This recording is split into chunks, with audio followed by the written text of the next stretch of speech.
ba't di ka sumali sa basketball? Sayang para sa grades din yun. Naiiyak. Baka kasi pag sumali ako, mabisi lang ako sa training. Mawala ka pa ng kasama. Okay lang naman yun, Aaron eh. Basta kung para sa grades. Hindi naiiyak. Mag-focus na lang ako sa pag-aaral. At least kasama pa kita. Sige, Aaron, kung yan yung gusto mo, tara dito tayo tumambay sa malilim. Sige, iiyak. Aaron, ba't ayaw mo ba maglaro ng basketball? Susuportahan naman kita eh. Tsaka panonood pag may laro kayo. Iya, ayoko kasi lumaro ng basketball. Baka hindi lang mapag-focus sa pag-aaral. Gusto ko kasi, nag-graduate tayo, nakapokus sa pag-aaral. Bakit, Aaron? Di mo ba kayang pagsabayin yung pag-aaral mo tsaka yung paglalaro ng basketball? Susuportahan naman kita eh. Iya, baka kasi maalit na naman ako sa paglalaro eh. Hindi ko pa matupad yung pangako ko sa atin mo na makapagtapos ako ng pag-aaral. Sige, Aaron, kung yan yung gusto mo. Pero kung naiinggit ka sa mga kaklase natin, magsabi ka lang, papayagan naman kita eh. Sayang naman kasi yung galing mo sa paglalaro ng basketball. Okay lang yun, Iya. Nakapaglaro naman ako ng basketball sa atin eh. Pagka walang pasok. Siya nga pala, anong oras nga pala labasan ng kuya mo? Di ko nga alam, Aaron eh. Wala naman kasi siyang sinabi. Pero magte-text naman yan kapag labasan na nila. Ah, ganun ba? Sige, tara, doon muna tayo sagay sa ano. Ang init kasi eh. Sige, Aaron, doon na lang natin hintayin mag-text si kuya. Tara.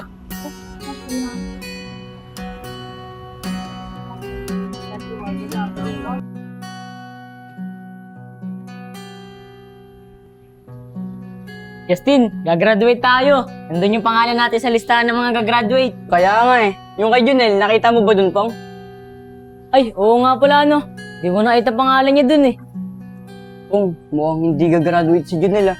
Kasi hindi ko rin nakita pangalan niya dun eh. Siguro kaya hindi niya tinigyan yung pangalan niya dun. Kasi alam niya na hindi siya gagraduate. Si Junel kasi, puro yabang, piling matalino. Tara nga, hanapin natin siya. Tara. Saan kaya yung dalawang yun? Sigurado ako, hinahanap ako nun. Ayun yung dalawa, oh. Sigurado ako, hinahanap ako nito. Pong, ayun si Junel oh. Mukhang tinataguan tayo. Siguro naiiya sa atin yan kasi alam niya hindi siya gagraduate. Tara, taguan natin. Tingnan natin kung anong ginagawa niya. Tara, dun tayo. Pong, huwag ka maingay, dahan-dahan ka lang ah. Yari na naman ako nito sa mama ko. Sinabi ko pa naman sa kanya ako pinakamagaling sa eskwelahan. Doon pala, di ako makakapasa. Yari ako nito. Pong, narinig mo yung sinasabi ni Junel. Totoo nga, hindi siya makakagraduate. Puro kasi siya yabang eh. Sabi niya pa, siya yung magiging cum laude. Tara Pong, congrats natin siya. Sabihin natin, nakita natin yung pangalan niya dun. Congrats natin siya, sabihin natin siya yung cum laude. Tara. Uy Nel, kaganina ka pa namin hinahanap ah. Congrats ah. Oo nga Nel, congrats. Ikaw yung cum laude. Mga tol, huwag nyo nga ako niloloko. Alam ko naman na alam nyo na hindi ako pumasa. Totoo ba Nel? Kasi yung totoo, di talaga namin nakita pangalan mo dun. Kaya nga Nel eh, di kami naniniwala. Kasi nga di ba matalino ka. Oo mga tol, matalino ako. Kaso, hindi ko masyado sineryoso eh. Kaya hindi ako nakapasa. Pero masaya ako sa inyo. Dahil makikita ko kayo nag-graduate kayo. O ganun ba Nel? Puro ka kasi yabang eh. Yan nyo lang mga tol. Babawi na lang ako next year. Pangako ko, siseryosohin ko na. Sige Nel, sana next year matupad mo na yung pangarap mo maging cum laude. Kayang-kaya ni Junel yan. Alam mo naman yan eh. Matalino yung utak niyan. Tara na nga mga tol. Pigitirpan nyo lang ako eh. Tara, kain na lang muna tayo. Tara. Tara, Aaron, dito muna tayo. Alas 3 pa kasi yung labasan nila kuya eh. Sige, Iya.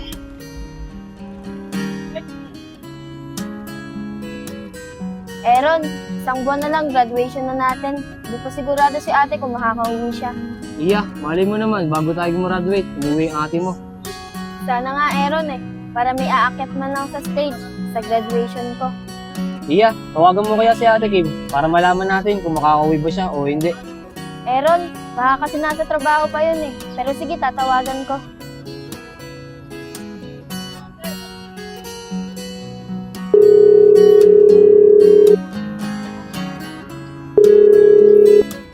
Aaron, nagri-ring, pero walang sumasagot.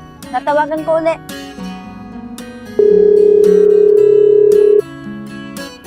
Ate, kamusta po? Hello, Iya. Kamusta? Okay naman. Congrats nga pala, makakagraduate na kayo ni Aaron. Susunod na taon naman, si Kuya Badong mo.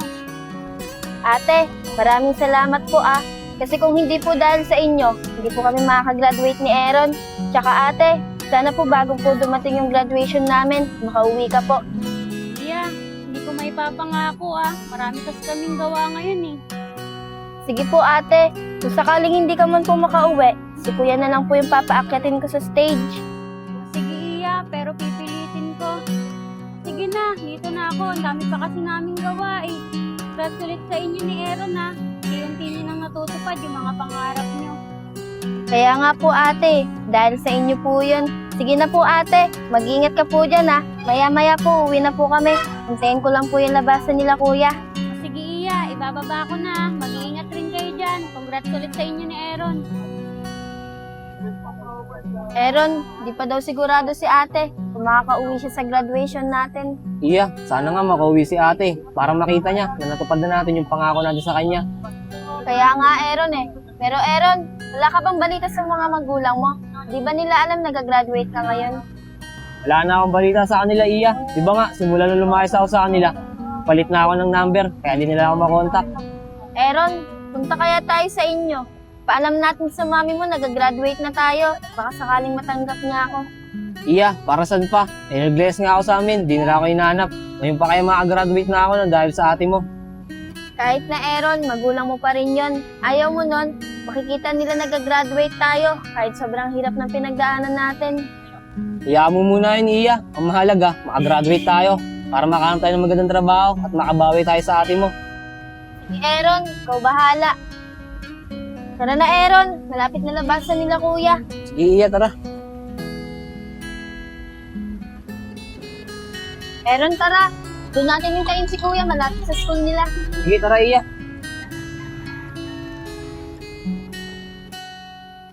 Aaron, ayun na si kuya. Tara, puntahan natin. Kuya, Oh, Iya. Ano, malapit na graduation yun na Aaron Makakauwi ba si ate? tinawagan ko si ate kanina. Di daw siya siguradong makakauwi, pero pipilitin daw niya. Ganun ba? Baka next year, sa graduation ko naman, baka hindi rin siya makauwi. Di yan kuya. Sabi naman niya pipilitin niya makauwi Kaya wag muna tayong mangamba. O sige, tara na. Umuwi na tayo. Tara.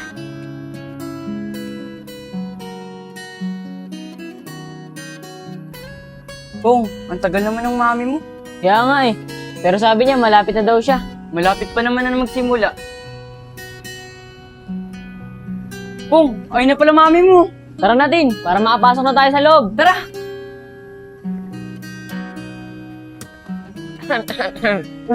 Uy, Junel!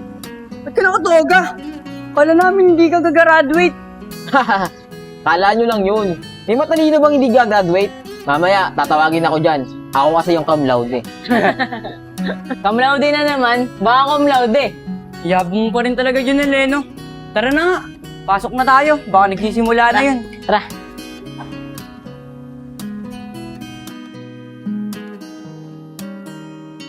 Mga tol, ano pang hinihintay nyo? Hihagis na natin to. Huwag na tayo sumama sa kanila. Kaya nga, 1, 2, 3, go! Mga tol, kamusta kaya si Aaron? Graduation rin nila ngayon, di ba? Kaya nga, Nel, graduation nila ngayon. Kawawa nga siya, pati si Aaron eh. Kasi hindi man lang umuwi yung ate niya, galing ibang bansa. Kasi si Aaron naman, hindi niya pinalam sa mami niya, nag-graduate pala siya. Okay lang yun, Tin. Ang mahalaga, nakagraduate na tayo lahat. Tapos makakaharap tayo ng magandang trabaho. Kaya nga, Nel eh. Eh si Badong, di ba next year na yung graduation nun, decidido talaga siya maging pulis. Kaya nga pong, porsigido talaga si Badong maging pulis. Kasi pangarap niya daw talaga yun dati pa. O paano? Tara na, humanap muna tayo ng mga kakainan. Tara. Magpakasaya tayo ngayon. Ilang taon tayo naghihirap mag-aaral. Tara. Sige, congrats sa atin ah. Kuya, natapos na yung graduation namin ni Aaron. Di pa rin nakauwi si ate. Siguro nga di siya pinayagan. Hayaan mo na, Iya. Baka hindi siya pinayagan ng amo niya. Kaya wala tayong magagawa. Kuya, kapag nakahanap kami ni Aaron ng magandang trabaho, kapabalikin ko na dito si ate. Di ko na siya pagtatrabahuhin.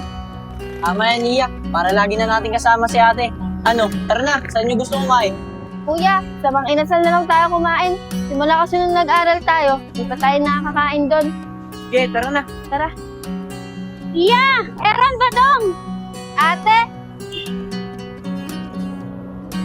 Ate, buti po nakauwi ka. Kala po namin di ka po pinayagan ng amo mo. Iya, pasensya na kung di ako nakaabot at nakaakyat ng stage. Pero ang mahalaga, nakita ko kayong nakatoga. Maraming salamat sa inyong dalawa dahil tinupad niyo yung pangako niyo sa akin na magtatapos kayo sa pag-aaral. Ate, sa'yo dapat po kami magpasalamat. Kasi kung hindi po dahil sa'yo, di po kami makakapagpatuloy sa pag-aaral. Ate, para po sa'yo.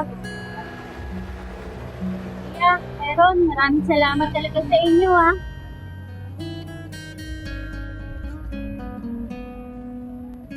O ano, tara kumain na muna tayo. Namiss ko kayo eh. Ate, sa Mang Inasal na lang tayo kumain. Ate, kuya, magbibihis po muna kami ni Aaron. Ang init po kasi. Sige, tara. Tara.